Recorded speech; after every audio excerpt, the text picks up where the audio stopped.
আসসালামু আলাইকুম সম্মানিত দর্শক শ্রোতা। বর্তমান সময়ে আপনাদের সামনে যেই ঘাসটি দেখানো আছে এটি হলো ডক্টর জহির স্যারের চীন থেকে আমদানিকৃত জারা ওয়ান হাইব্রিড ঘাস। দর্শক শ্রোতা, এই ঘাসটি মূলত শীতকালীন সময়ের ঘাস। আপনারা হয়তো অনেকেই জানেন শীতকালে সব ধরনের ঘাসের ফলন কম হয়, তবে আমরা আমাদের এই ঘাসে কিন্তু পর্যাপ্ত পরিমাণে পরিচর্যা করেছি। গাছ দেখলেই বুঝতে পারছেন যে কী পরিমাণ কালো এবং কী পরিমাণ আপনার মোটা। এই ঘাসগুলো মূলত আমরা লাগানোর সময় পর্যাপ্ত গোবর সার দিয়ে লাগিয়েছি এবং বর্তমানে ঘাস হওয়ার পরে সেচ দেওয়ার পরেই সার দিয়েছি।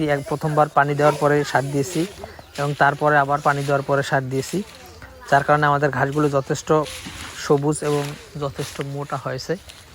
তো দর্শকবৃন্দ, আপনারা যারা এই ডক্টর জহির স্যারের চীন থেকে আমদানিকৃত জারা ওয়ান হাইব্রিড ঘাস চাষ করতে চান, তারা আমাদের কাছ থেকে এই ঘাসের পরিপক্ক এবং মোটা কাটিং সংগ্রহ করতে পারেন। আমরা সারা বাংলাদেশে কুরিয়ার সার্ভিসের মাধ্যমে ক্যাশ ও কন্ডিশনে এই ঘাসের কাটিং ডেলিভারি দিয়ে থাকি। শুধুমাত্র জারা নয়, বর্তমানে সব জাতের ঘাসের কাটিং অ্যাভেলেবেল রয়েছে, যে কোনো ঘাসের কাটিং নিতে পারেন।